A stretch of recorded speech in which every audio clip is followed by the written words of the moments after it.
Testing. It's been a minute. Mic check. 1 2 1 2. It has been a minute. How you been? Not too bad, man. Just staying busy with work. Always. That's about it, and everything else. Trying to get the Haunted Halloween show on the rails has been been interesting to say the least. Nothing bad, but just we've got so much going on that we haven't had in prior years to try to coordinate and just everything's a lot more detailed now. Putting people onto calendars and that kind of stuff that we just in the past we were like, hey, it's on this date, show up and do your thing. Now we're like trying to a whole lot more moving parts. Yes, and it's going to be great. That's the thing about it is all of these things that we're bringing are really, really cool things. It's a lot more exciting. So sure. I think we'll do a show dedicated to that one here a little bit closer to the time so that we can explain and kind of give a shout out to everybody that's coming out. But Scary Dad's Haunted Halloween show, we got a new website. It is scarydadcon.com. So no more Nightmare Retreat. That one's been shelved for the moment. Okay. ScaryDadCon.com has all of the kind of news and updates that we got going on. So go to that website and see all the stuff. I'm updating it daily. So if you look at it today and you're like, well, that's what it looked like yesterday. Well, look around because there's probably something new. Anyway, episode 141 of the Scary Dad podcast. It is the 29th of June. July, yes, dude. Yes. We're in the heat of summer right now. Yeah, right in the middle, dude, deep in it. And this one's going to be a dual episode. We're saying a final farewell to one horror icon and a semi-farewell to another one. Yes. So in the first part, we're going to talk about, we just lost Mr. Rutger Hauer. Yes. Great actor, all-around good guy. And we're also Alan Moore announced his retirement. From comics. He's about to end it all right now. And the amount of influence he's had on the comic book world is significant. To say astounding. Just looking over it, just kind of briefly glancing at the page in prep for the show, I was like, holy wow. When we say groundbreaking, he's definitely one that fits that bill. Big time. So let's get into the show. First, the old business. Okay. On this date in AD 238. This I just put on here because it sounds badass. It sounds like a scene from Star Wars. On this date in 238, the Praetorian Guard stormed the palace and captured Pupienus and Balbinus, two co-emperors of Rome. They are dragged through the streets and executed. And then Gordian III becomes the emperor at only 13 years old. So, pretty sweet. Yeah. It's pretty adventurous there. On this date in 1775 is the founding of the U.S. Army. George Washington put a man in charge and said, get those boys together. On this date in 1921, Adolf Hitler becomes the leader of the Nazi Party. So it's still got a few minutes before he's going to start really wrecking shop, but it's on its way. Yeah. On this date in 1958, Eisenhower signs the National Aeronautic and Space Act, which essentially forms NASA. Big deal if you're in the Houston area. Oh, yeah. Especially where we're at right now. What's your thoughts on the whole Space Force idea? I think there's other things that the money should be allocated for. In particular, with space research, there's other things that I think would take priority as opposed to having a militarized space force. See, you know how I'm real political atheist, and so often there will be some issue and then they'll do something and I'm like, okay, this is called smoke and mirrors, right? Like, but historically, and this goes all the way back to Rome, and like anytime there's a crisis, the way that a monarch or a president or whatever would kind of offset the crisis would be to kind of throw the public a bone, and be like, okay, we're going to have a festival, or we're going to have a something. So Space Force to me seemed like something that was just like, oh, hey, here's something neat and cool that y'all can pay attention to instead of being mad at me all the time. Wagging the dog. But then I was listening to the Joe Rogan podcast, and he had Neil deGrasse Tyson. So neither one of those guys are friendly to Trump at all. Mm-hmm. And Tyson was saying, like, he was asking about it, and he was like, well, here's the thing, is you have advancing technology, you have spy satellites and stuff, and he's like, and just look at what technology can do with, surveillance and listening and little bugs and Amazon and all that stuff. And he's like, and all of the core of most of that stuff is in space. Yeah. He's like, so whenever it comes down to it, he goes, we're not talking about, weaponized space shuttles. The Space Force is essentially going to be weaponized satellites that can destroy other satellites. Yeah. It's a robot war. Yeah. And he's like, and at its core, it's needed. And basically drones in space. With advancing technology, he's like, for example, the Air Force used to be a part of the Army. They didn't have planes, and then they did have planes, and then they incorporated them into the military. But with the advance of the technology, they realized that it needed to be its own entity. It needed to be an Air Force. It needed to have its own sort of training, and so like your run-of-the-mill soldier can't fly a plane. Yep. And your run-of-the-mill pilot is not necessarily a grunt, but you separate them out. He's like, so what it is essentially just an extension of NASA that's part of national security, and it's got a cool name. And he's like, but ultimately they just need the funding to split off from one to another.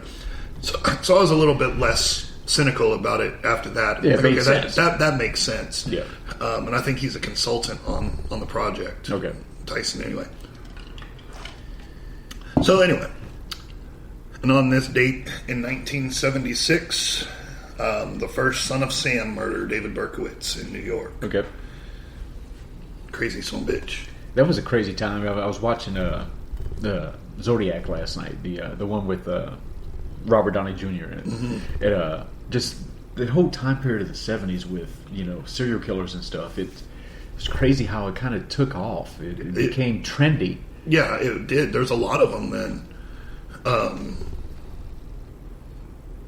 God, I'm just thinking like Richard Ramirez. Yeah, Richard Ramirez, Zodiac Killer, Son of Sam. Just during that period, it was just like I said, it was you never hear of more than one at a time. Yeah, and during that decade, there were several. Yes.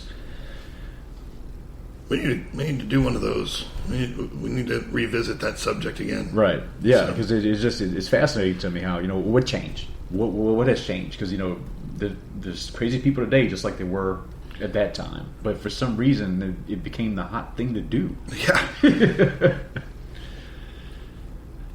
All right. Let's see. Notable births. 1933. Lou Albano. Captain Lou. Oh yeah, dude. Remember him with all the rubber bands on his face. Yeah. All right, let's see. 1938. Peter Jennings. He's not a person that you would ever really, it's like he was just always there. Right. He was, like the nightly news guy. But then whenever he was gone, it was like, wow. He was just kind of always there. Yeah. 1972. Will Wheaton. Lots of stuff, Star Trek, but most notably for us would probably be Stand By Me, Stephen King adaptation. 1972, Stephen Dorff. I used to like him as an actor. What do you think about them retooling Blade? The casting, I think, could use some work. To me, the lead they cast doesn't fit the what I imagine Blade to be. But it may be because Wesley Snipes has been playing him for so long and did it so well. You'd expect someone with the same build and everything else and just emotions and stuff. So I'm willing to give it a chance. Just like Robert Pattinson isn't exactly my ideal Batman because I don't picture him being Batman at all with his build and just everything. But you got to give stuff a chance. So. Well, yeah, and whenever, especially with the Batman conversation, people were like, "Oh, not my Batman," hashtag. And I'm like, okay, look, people did not bitch about Clooney. Because Clooney looks like Bruce Wayne. You would think, he's older, but he looks like Bruce Wayne anyway. And, he'd be a formidable Batman. He was a horrible Batman. People bitched about Heath Ledger, and that's one of the best performances of a Joker ever. People bitched about Ben Affleck, and he turned in a pretty good performance. So everybody likes to bitch all the time. It's kind of strange because the dude who's playing Blade, I've seen him in some stuff, but he's very soft spoken. Yeah, that's just it. He doesn't. To me, it just doesn't. He does kind of come off a little. He does have the creep factor because he is so. I guess he's got a real intense. Well, he was Cottonmouth in the Luke Cage series, and so he was a bad guy in that. So he can definitely do the evil side, but it's just his stature is what I have an issue with. Also, I don't know, Wesley. Whenever you have a performance like Wesley Snipes in Blade, it's a hard act to follow. Yeah. It doesn't mean that there's not a door open for somebody else, but that somebody else is going to be under the microscope. Yeah. Because when Wesley Snipes came out, when he was Blade, nobody had really heard of Blade. Right. So he could do anything he wanted to as long as he, He set the standard. He set the standard, but now everybody's going to be comparing Wesley Just like Snipes. the same thing. Imagine whenever they decide to recast Wolverine. Mm-hmm. That standard has been set. Oh, and by the way, everybody bitched about him being Wolverine. Too tall he's and everything else, yeah. And he was a really good one. So, all right, let's see. 1982. I wouldn't have put this down except for it was funny. We like funny. You know who Allison Mack is? No. She played Chloe on Smallville. So she was like the newspaper editor at the high school paper, and she was Clark Kent's friend on Smallville. That's her only thing that she's ever done. But she was also the person who was busted for being the leader of that sex cult, like the sex slave cult. Yeah, I remember hearing about that. And with that other dude where they were tattooing their initials on these women's legs. It's like intense, like super evil shit. But when I'm scrolling through looking for notable births, Allison Mack pops up as actress/criminal. And I was like, those famous criminals, of course. That's awesome. So anyway, happy birthday in prison to Allison Mack. All right, and this date in 1890, we lost Mr. Vincent van Gogh. Strange because the actual pronunciation of his name is Gogh. But everybody calls him Go. 1974, we lost Cass Elliot, Mama Cass from Mama and the Pops. Yeah. And the only reason she's on the Scary Dad podcast is because she was a guest on Scooby-Doo. Yes, I do remember that. And we talked about Scooby-Doo having like weird guest stars because like I'm a kid and I have no idea who Phyllis Diller is. She's always running around with. She's always hanging around with the mystery gang. Yeah, and Cass Elliot was. I'm like, I understood Batman. Like Batman made sense. Yeah, but the Harlem Globetrotters. Don't forget they used to pop in all the time. All right, and if you're not from Houston, this one won't matter. But on this date, we lost Mr. Marvin Zindler. Eyewitness News. He was awesome. He was a flamboyant character that left an impression for damn sure. He made his name by busting the chicken ranch out in LaGrange. Yes, yeah. Which inspired the best little whorehouse in Texas. The best little whorehouse in Texas, and also the wonderful hit LaGrange by ZZ Top. When they're talking about going down to the chicken ranch and getting some hoes. Anyway, that is it for old business. We're going to take a break, and we'll be right back with the new.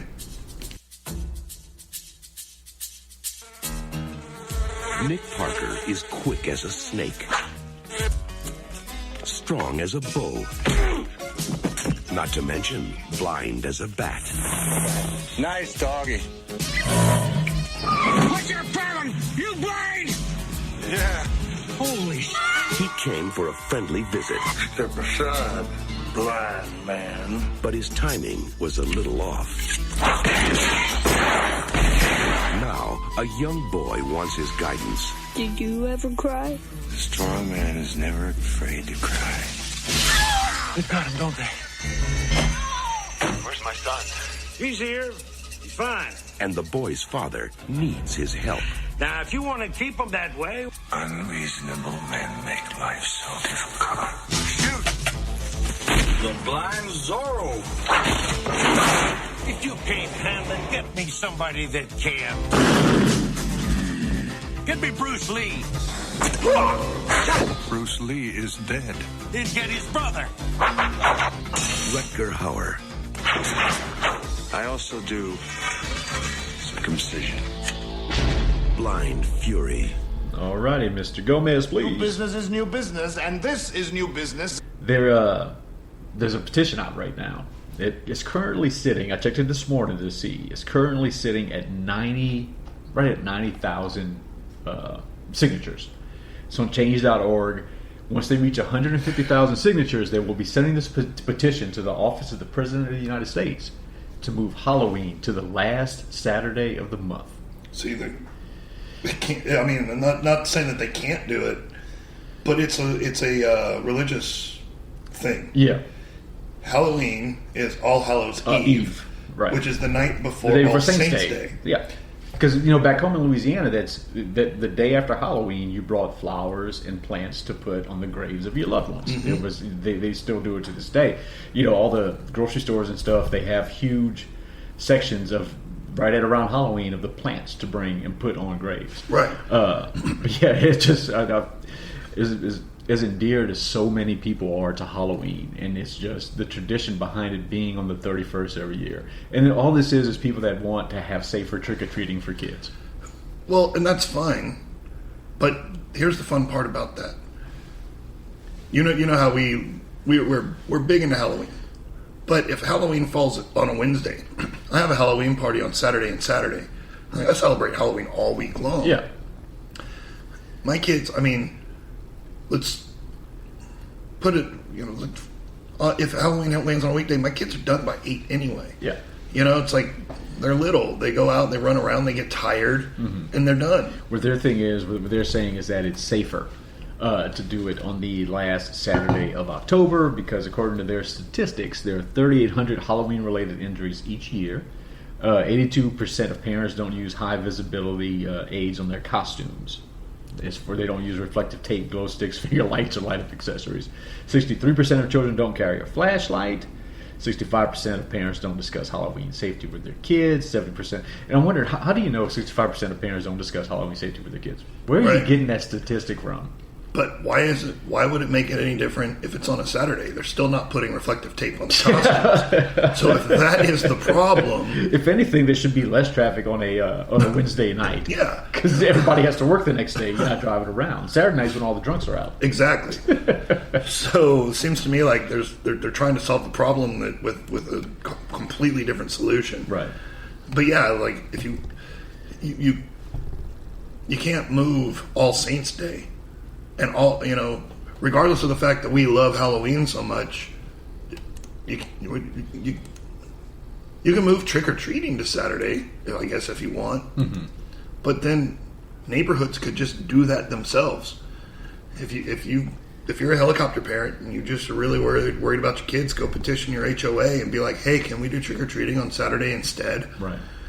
Well, you have to try to move a religious holiday. Right. Yeah, just locally do something about the night that you actually trick or treat. While we're on the subject of Halloween Horror Nights have started to announce their lineup for this year. And as you may or may not have heard, one of the things they're going to be implementing into their Halloween is a Stranger Things section. It's going to be taking place September 13th through the 3rd. There's going to be the Stranger Things maze. There's going to be a walkthrough attraction called Holidays in Hell, a nod back to the original Universal Monsters with a Frankenstein meets the Wolfman attraction. There's going to be a take on 1984's Ghostbusters, and they recently announced they will be having an attraction based on the Killer Clowns from Outer Space, which is pretty neat. The 1988 MGM cult classic, of course, Killer Clowns from Outer Space, will be making their debut at Halloween Horror Night. So the new maze will take guests back to the town of Crescent Cove, which has been taken over by a pack of murderous creatures dressed like clowns. So that I thought that was pretty neat. That is super cool. They are going to be doing a little thing on that. Let's see where else I wanted to go next. Okay, you may have heard with the recent San Diego Comic-Con, they've announced the rest of the MCU that's going to be coming out, and this is going to be considered because Blade technically wasn't in the MCU. That was a different thing. A movie entitled Doctor Strange in the Multiverse of Madness will be the first horror movie in the Marvel Cinematic Universe. Have you seen Spider-Man Far From Home? No, not yet. There's a sequence in the movie, and I won't spoil anything for you, but you know the enemy in Far From Home is Mysterio. Mm-hmm. Yeah, and he deals in illusions and stuff. And there's a really good sequence where he's got Spider-Man trapped in like an evolving hallucination, and it is a really, really cool scene. But you can also see where they're starting to try to go a little bit dark. I mean, as if Thanos killing half the universe wasn't dark. That was pretty dark. But that was kind of more military and like, you know, it wasn't gory and it wasn't freaky. The scene in Spider-Man, there's one specific one where he like sees his own grave and he's got like worms and stuff crawling out of his skull, and it's like, whoa. Like, I mean, it's just a little quick flash, and I probably didn't even remember it correctly because it's gotten so many things going on. But it is a frightening scene for a Spider-Man movie, right. And I was like, "Ooh, like this is cool!" Like, and then I read about that, and I was like, "Was it as frightening as Tobey Maguire doing his dance down the street in Spider-Man 3?" That's just a joke. Well, it didn't make me want to get up and leave. I wanted to stay and watch more, so it wasn't bad. For those not totally familiar with Doctor Strange, the premise of the character is that he is a world-class surgeon whose abilities were taken away in a horrific accident. He searched the world over to find a way to heal himself. He eventually found himself under the tutelage of the Ancient One, who trained him in the mystic arts. And now the Sorcerer Supreme. He must battle dark forces from our world and other realms. I never really got into the Doctor Strange comic book, but I do enjoy the movies. Yeah, the movie is really good. The casting is perfect. You know, Benjamin Cumberbatch is he's awesome. I love him as an actor, dude. Everything he does, I don't think he's done anything that I haven't enjoyed. Yeah, he's amazingly good for that kind of role specifically. Yeah, like he was really good as Sherlock Holmes too. Just kind of fast paced and smart. You know, he's really good. Okay. Another we'll end it off. You know, I like to do something just silly and goofy. Have you seen the trailer for Cats? Dude, I haven't had a chance to watch that. I've heard that it's bizarre. It is being looked at as just an absolute terrifying adaptation of the Broadway musical that they're saying that it actually looks like it would be the lead into a horror movie, just with the CGI. They released their first trailer a couple of weeks ago. It led to just crazy divisive reactions on social media. There's been issues with it as far as the CGI, it being too frightening, to whitewashing of characters. It's being accused of racism, just so many weird things, man. And you know, the thing about it is, it's pretty high level celebrities that are in this movie, and it's just weird how it could go so wrong. You didn't hear anything about it. I didn't even know they were making a live adaptation of Cats. And as soon as they dropped the first trailer, everything just backfired on it. It's just unreal. And I think, isn't Rebel Wilson, is that Bruce Willis? Doesn't Bruce Willis have a daughter named Rebel? Rebel Wilson. Who is that? No, she's the British comedian. Okay, she's in it. Ian McKellen, Taylor Swift is in it. Idris Elba's in it. And it's just, if you haven't seen the trailer yet, go and check it out and let me know what you think. Because, like I said, it is just... the complaints go across the board with this trailer. Even one person was saying, why are their tails coming out of their anus? Shouldn't it be above the anus? And I'm thinking, so you actually want to be able to see somebody walking with their tail up in the air, and you can see the little actual starfish there. Just like a real cat. How realistic do you actually want this film? That's awesome. So yeah, you gotta. And it's weird because like the cats look, they have human qualities, but like the sets, all the furniture is oversized. So they're supposed to be small cat. It's just it's the oddest looking thing weird. you have ever seen. So yeah, if you get a chance, go ahead and check it out. We'll end it there. We're finishing new business. I recently was friended by a guy named Jake Slasher on Facebook, and he's got a show, and it's 3 guys. It's called the Slasher Podcast, and they're on, I don't even know, like maybe episode 10, and it's just a movie. It's a movie discussion show. But the first show of theirs I checked out was their newest one, and they're talking about Maximum Overdrive. And they're going like... The unofficial most popular Stephen King movie ever made. Strangely enough, yeah, because they're sitting there talking about it, and they're talking about it kind of like... It's like, was there anything scary in this movie? And they're like, no. And like, all the stupidity, yeah. It's like, but it was so much fun. Like, you can't not watch it. I mean, right. it's... And they're sitting there dogging on it and stuff, and I, like... That's the thing about podcasts is you kind of want to talk it, you want to interject. Yeah. It was like, man, we did that double feature Stephen King on location at the Alamo Draft House and interviewed probably 30 people. Yeah, our unofficial poll. And asked them, what's your favorite Stephen King movie? And almost everybody said Maximum Overdrive. And they weren't playing that movie that night. That was just what came to mind. So versus, The Shining, Shawshank Redemption, Stand By Me, Creep Show, Misery, like all of these wonderful films. Everybody's like, Stephen King, Maximum Overdrive. It's so much fun, dude. It's cheesy. The special effects are kind of crappy. We've talked about the one part where the lawnmower's coming after the kid. You can see the wheels of the lawnmower aren't even touching the ground, and they're not rolling together. They're just kind of just going on their own. But it's still such a fun movie. Oh yeah, it was just. It's like we're reaching there. It's like, you guys are right, but man, you have no idea like the impact of that movie on just the regular movie watcher. It's just like, soundtrack by AC/DC, including a special appearance by them. I mean, it's just the movie's got everything, man. The horror doesn't have to be scary; it just needs to be fun. So, shout out to the Slasher Podcast. That was a good time. And with that, we're going to take a break, and we will be back.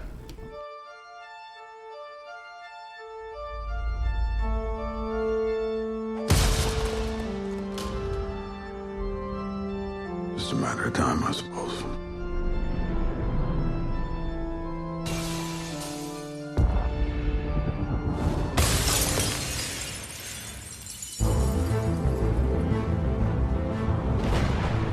Watchman, one of us died tonight. Somebody knows why. Somebody knows. I heard he'd been working for the government. Maybe it was a political killing.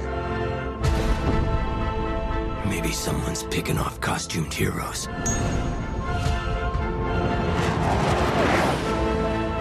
John thinks that there's going to be a nuclear war. What if that's why someone wants us out of the way? So we can't do anything to stop it.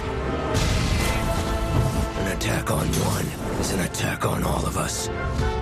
Watchmen are over. What do you suggest we do about it? Retribution. We can save this world.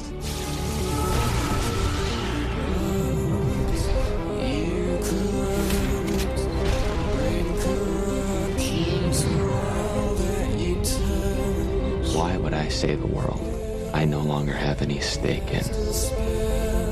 Do it for me.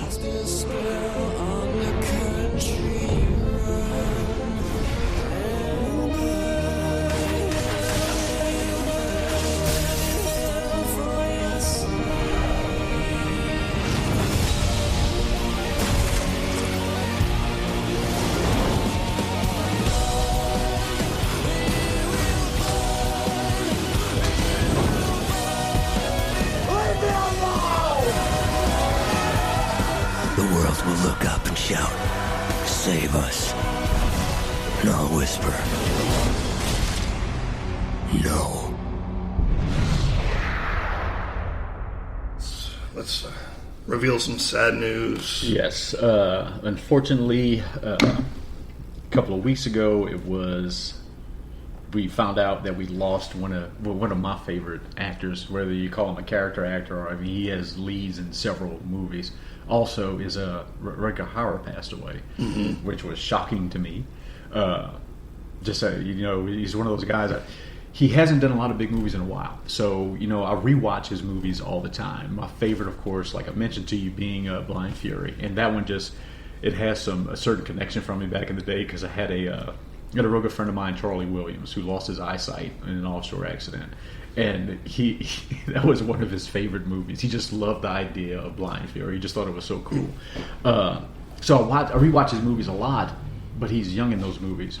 So I just never really pictured Rutger Hauer as aging, and getting older. And he passed away at the age of 75 after a short illness, which was shocking. But of course, he's best known to people in the horror genre, probably for his role in Blade Runner, and of course the original Hitcher, which the Hitcher, like we mentioned in a couple of podcasts ago, one of Stephen King's, what he considers one of the scariest movies ever made. The Hitcher is brutal. Yes. And it pulls no punches. I mean, right. It's rough, and the thing is, he looks nice. Yeah. That was the thing about Rutger Hauer is... He's a very inviting person. The reason he was such a good villain is because he's extremely good looking, and he's got those soft baby blue eyes, and he looks like a nice guy.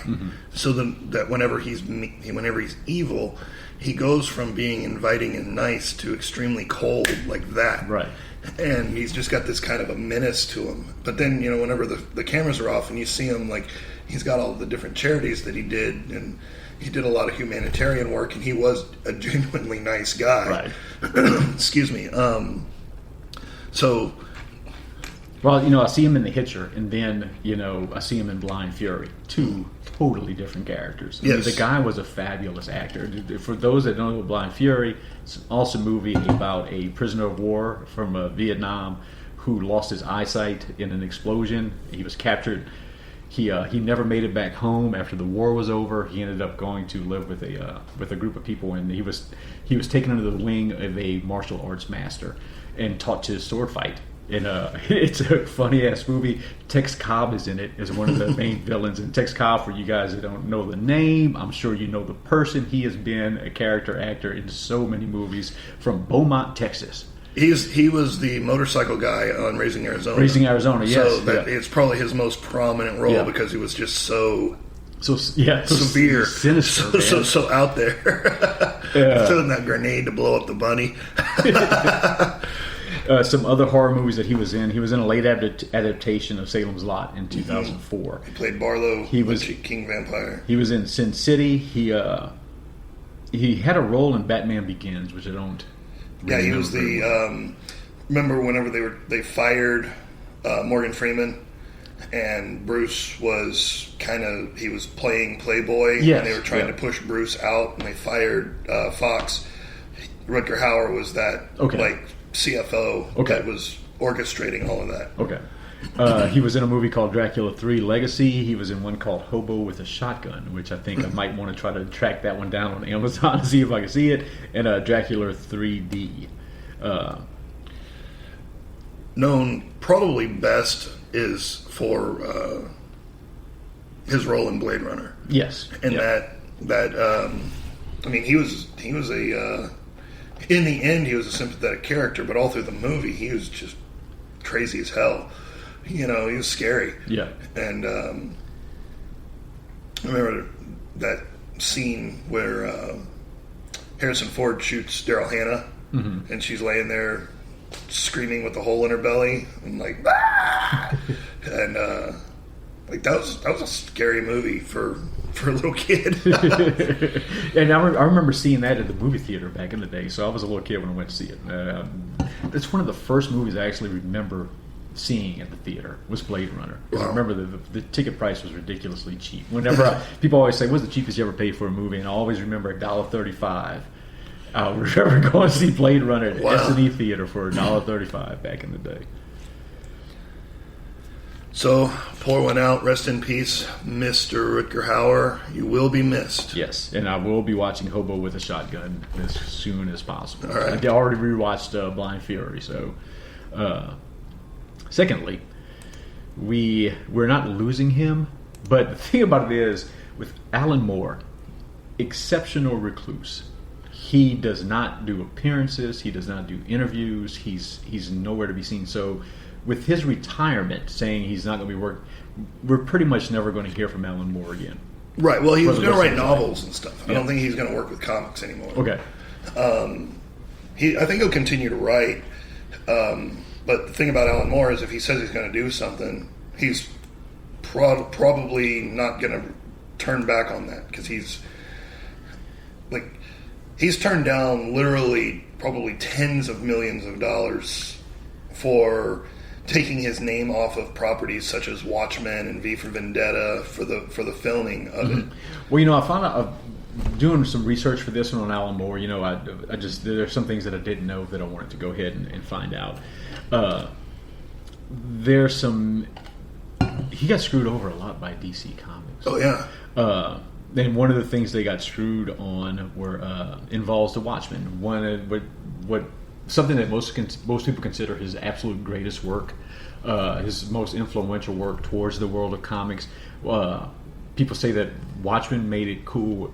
What Watchmen was able to do is people at one time grew out of comics. They read comics as a child, and as they got older, comics were still for children. Mm-hmm. Alan Moore started a trend where he made comics cool for adults too. So all these people who were huge comic book fans as children, they could continue being fans of comic books. They could find stuff that was, they could relate to better as adults.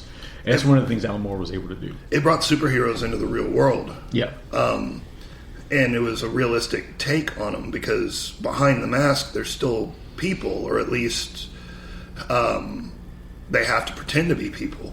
Mm-hmm. And up until that point, really the only superhero that had problems would have been Spider-Man, right? Peter Parker.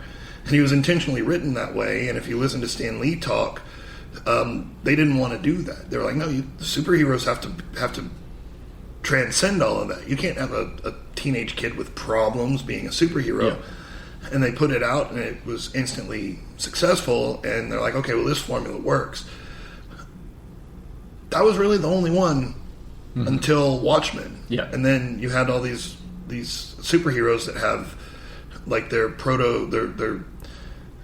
somewhat, what do you call it, a Justice League or whatever, and they don't get along, and they've got real bad world history, problems. and they've got real world problems, and they have disagreements in tactic, and disagreements in politics, and disagreements in so many things, just like a real group of people are. You get friends together and let's start a band. Well, immediately there's going to be arguments and fights, right? And you elevate them to almost godlike status, and you imagine what those fights would entail. With DC, I found the little thing I was looking for. Part of his disdain and antipathy towards DC Comics was DC was able to capture the legal rights to his to Watchmen and V for Vendetta, and whenever Alan Moore and his co-writers they first came up with these books, they were promised that all rights would return to them when Watchmen went out of print.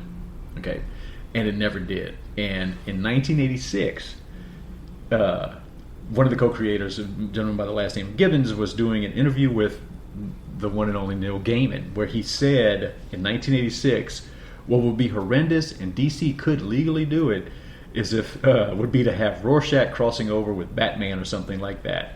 But I've got enough faith in them that I don't think they'd do that. And that's exactly what they did to keep the Watchmen series going and not out of print. And now we have the current Doomsday Clock that they're printing. So they've brought the Watchmen into the DC universe, right? Making so the big thing about DC was in 2011 they rebooted their entire everything. Their entire lineup of superheroes they rebooted. It was called the New 52. Right.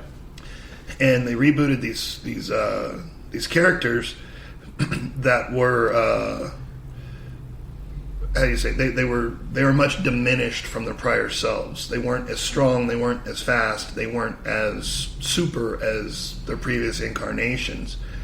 And some of the storylines did well, and a lot of them didn't. And ultimately, DC in 2013 was it 2013 or no? It was 2016. Rebooted them again to the Rebirth. Yeah, and the Rebirth started this whole idea that the New 52 had been created by Dr. Manhattan. Yeah, and like they're still playing out this slow rollout of this, how it all ties in. But in Batman Rebirth, the first thing he does is like he digs the comedian's little smiley face out of a niche in the Batcave. Mm-hmm. Like, how did that get there? And that starts the mystery. But yeah, if the Watchmen never caught a print, then or if they're somehow now they're the creators of the DC universe. Yeah, they're going to be tied in forever now. Mm-hmm. But the thing, you mentioned Dr. Manhattan, which is one of my favorite Alan Moore characters from Watchmen.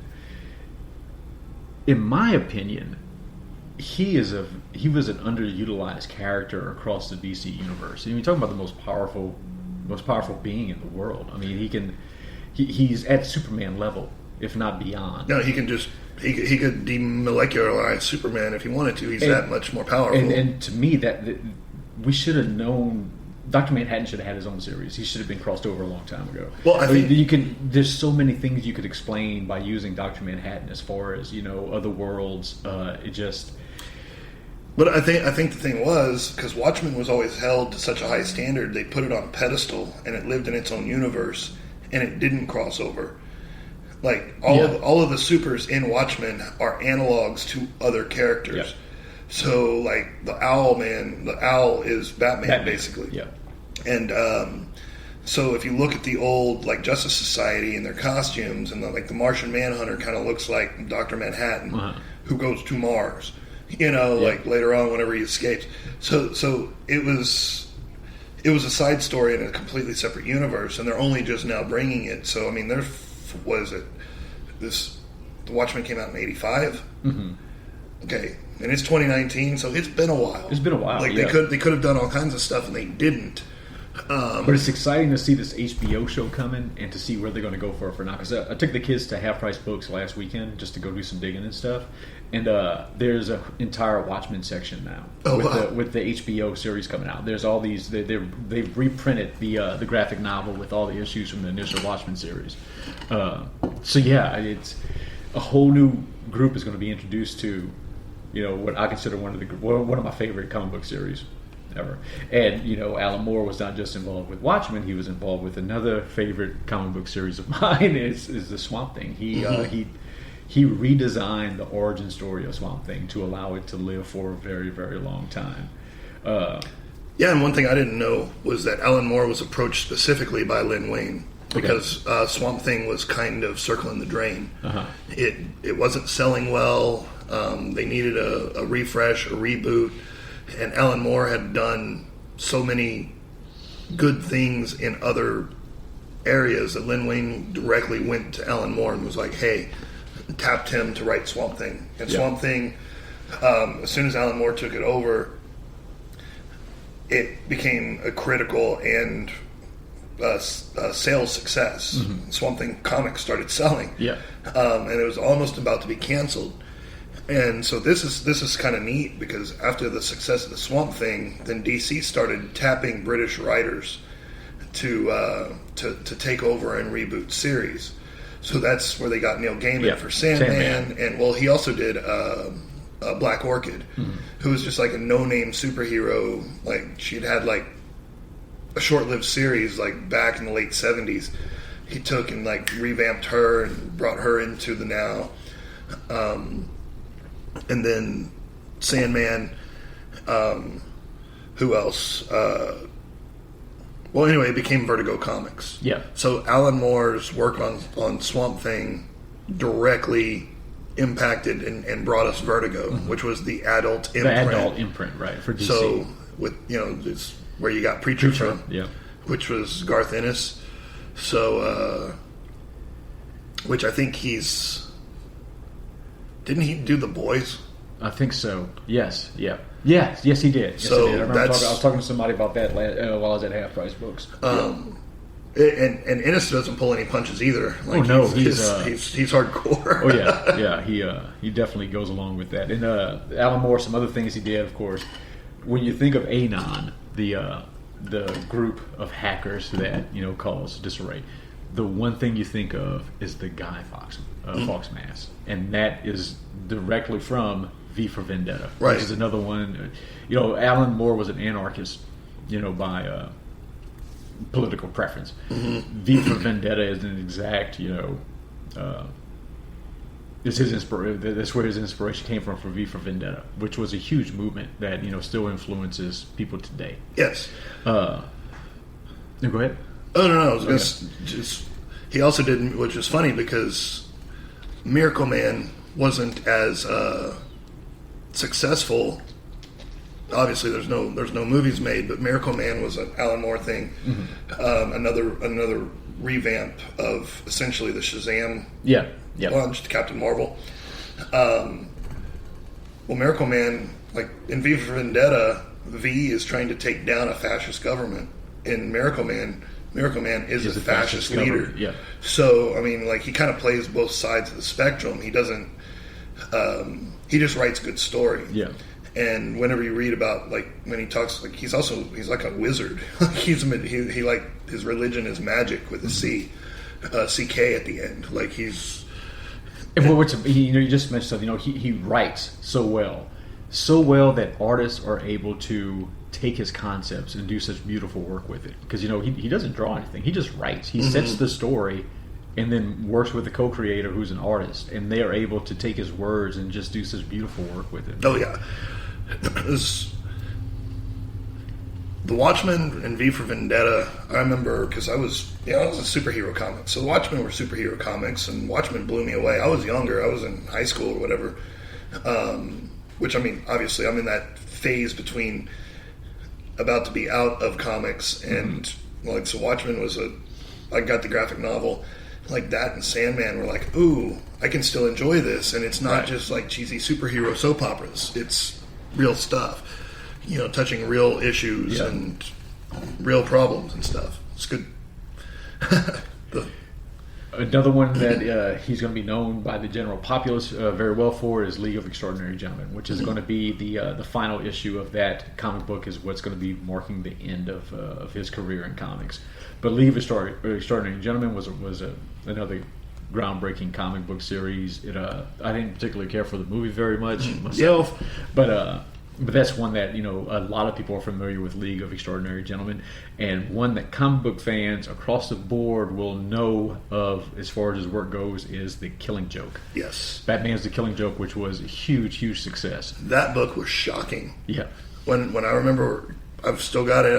When it first came out, because I loved Brian Bolland's work, and I knew Alan Moore was a baller, and but that book was so tragic and so violent and so hard to take.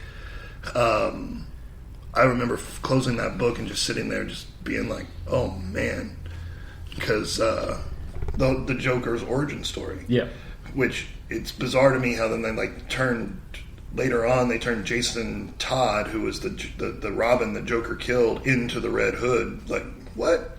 No, the Joker was the Red Hood before he got dropped into the vat, and it was an accident, and he was, and that's the whole thing with the Joker, where he's just one bad day. Just one bad day, and you're on this side of the line.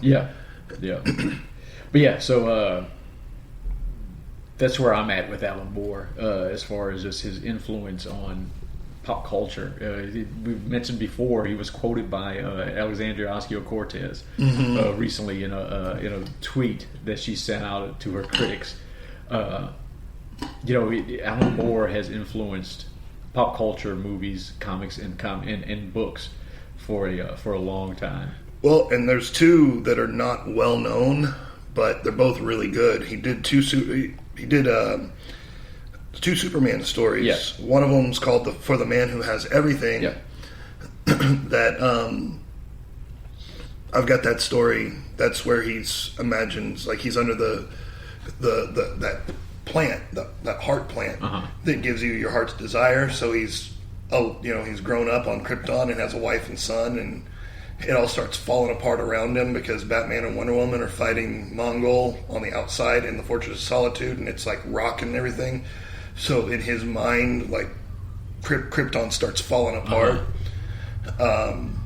But in these short little panels, this character that's been around forever, Superman, he's made it to heaven. Basically, he's got his heart's desire, and it is not to be a superhero. He wants to be a normal guy with a family, and he loses his wife, he loses his son, and his daughter, and it all comes crumbling down around him, and he wakes up in battle, basically. And it's just, Superman is such a hard character to write for so many people. They can't get it right because, first of all, he's a god. Yeah. He had a good upbringing. He doesn't really have he doesn't have any skeletons in his closet. He's not like Brightburn. Brightburn explains what would happen if he went the other way. But Superman's tough because he's invulnerable. But Alan Moore found that a way in to find a weakness. To make you really feel for the guy. Like to make you really feel for him that he's not exactly a god. He does have thoughts and feelings, and he's a person. And then the other one was Whatever Happened to The Man of Tomorrow, which I've got that story arc too. It's a 2-part series, and it ended the Superman story right before Crisis on Infinite Earths. So it was it was the final Superman story up until that point, which Crisis then spun the DC universe, and that was like in 86 or 87, and they're still doing Crisis bleed overs from that series. But in that one, everybody dies. Like all of the heroes and all of the people, like everybody except for him and Lois die. Body count, like it's violent as hell. And again, Alan Moore, like, how do you make a Superman story interesting?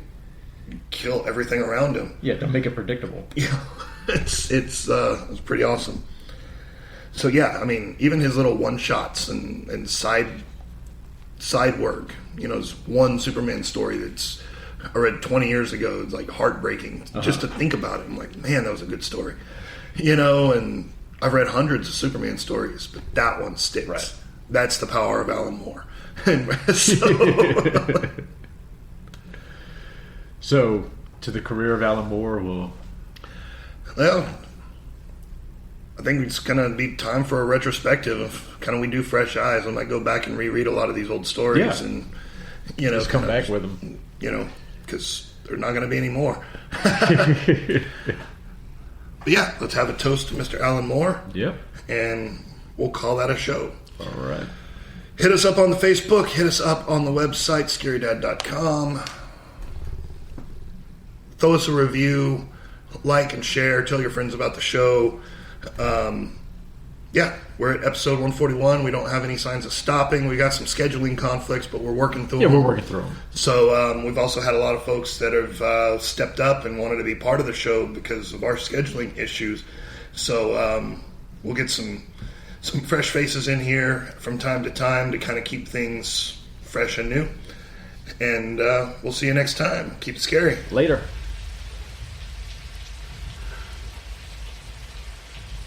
I've seen things you people wouldn't believe. Attack ships on fire off the shoulder of Orion. I watched sea beams glitter in the dark near the 10-house gate.